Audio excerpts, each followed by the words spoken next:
Hello everyone. তো আজকে গেছিলাম আমি আমার মাসির বাড়ি, প্লাস বর্ধমানে একটা কিছু কাজ ছিল। ফুলু আমার সঙ্গে গেছিলো। তো চলো, এই দেখো হাওড়ার স্টেশনের হাওড়া ব্রিজের ওপর দিয়ে যাচ্ছিলাম। গঙ্গা দর্শন করে নিলাম একটু সকালবেলায়, যেহেতু ভোরবেলায় বেরিয়েছিলাম।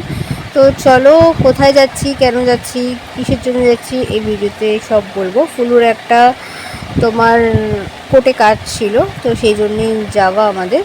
তো কোর্টের ভেতর যেহেতু ভিডিও করতে দেয় না, সো ভিডিও করতে পারিনি। তো চলো, এখানে আমি ট্রেনে উঠে গেছি। ট্রেনে উঠে ঝালমুড়ি নিয়ে হয়েছিলাম, বিস্কিট খেয়েছিলাম, যেহেতু খিদে পেয়েছিল, ওষুধ খেতে হবে। তারপর এখানে ফুলও ভিডিও করছিল। ট্রেন পুরো ফাঁকা, একদম ট্রেন ফাঁকা, একটাও লোক ছিল না। একটাও লোক ছিল না বলাটা ভুল, তো কজন ছিল মোটামুটি। তো এদিকে আমাদের ট্রেন ছেড়ে দিয়েছে। তো চলো যাওয়া যাক, বর্ধমান যাচ্ছি। দেখো, সত্যি কথা বলতে বাইরের প্রকৃতির দৃশ্যটা এত সুন্দর লাগছিল, চারিদিকে গাছপালা। যেমন আমাদের এদিকে যেরকম, সেরকম গাছপালা নেই। গ্রাম সাইডের দিকে দেখো গাছপালা থাকে, এত ভালো লাগে দেখতে, সত্যি অসাধারণ লাগে। তো চলো, স্কিপ না করে ভিডিওটা দেখতে থাকো। কম বেশি একটু ভুল ত্রুটি হলে ক্ষমা করে দিও। তো কি বলবো, প্রায় 30 বছর পর হয়তো আমি আমার বড় মাসির বাড়ি গেছি। আমাদের যাওয়ার কথা, সত্যি কথা ছিল না, হুট করে ওখানে কাজটা খুব তাড়াতাড়ি শেষ হয়ে গেছিলো বলেই আমার বড় মাসির বাড়ি গেলাম। যাওয়াটা ইচ্ছে ছিল, আবার ইচ্ছে নাও ছিল। তো যাই হোক, বড় মাসির বাড়ি একটু ঘুরেও এলাম, অনেক দিন পর গেলাম।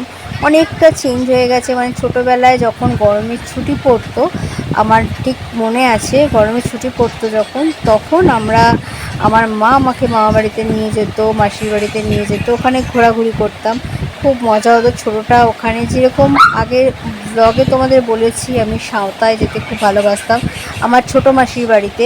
সেখানে খেলাধুলা, আমার বয়সী অনেকে ছিল, তাদের সাথে খেলাধুলা করতাম। সেরকম বড় মাসির বাড়িতেও তাই। সবার এখন বিয়ে হয়ে গেছে, বড় হয়ে গেছে, অনেকে চেনে না, অনেকে চিনতে পারেনি। তো যাই হোক, এইভাবেই আজকে দিনটা কাটলো, সারা দিনটা মজা আনন্দ করে। শরীর প্রচণ্ড ক্লান্ত। বাড়ি এসেছি রাত্রি 9টার সময়, 9টা সাড়ে 9টা বেজে গেছে।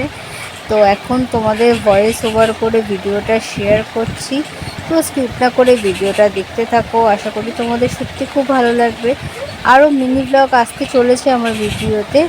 তো চ্যানেলটাকে সাবস্ক্রাইব করো, লাইক করো, শেয়ার করো, কমেন্ট করো। আশা করি তোমাদের সাপোর্ট না থাকলে হয়তো এগোতে পারবো না, সাপোর্ট করো। তো চলো, ভিডিওটা দেখতে থাকো।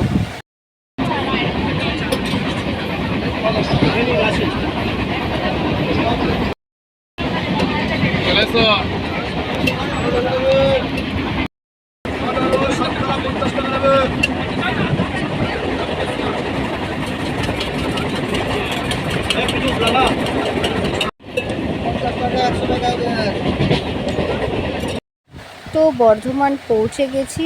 যেই কাজটা ছিল, কাজটা কমপ্লিট করে তখন বাসে উঠে যাচ্ছিলাম মাসির বাড়িতে। তো তোমাদের সাথে বর্ধমানের নতুন ব্রিজ আমি শেয়ার করলাম। অনেকেই গেছো, এখানে দেখো পুজোর প্যান্ডেলও আরম্ভ হয়ে গেছে, কত সুন্দর লাগছে রাস্তাটা। আমি যখন মামাবাড়ি যাই, এই ব্রিজের ওপর দিয়েই যাই না, যেখান দিয়ে বাস ছাড়ে, বাস স্ট্যান্ড যেখানে আছে সেখান দিয়ে যাই না, অন্য একটা রাস্তা দিয়ে যাই।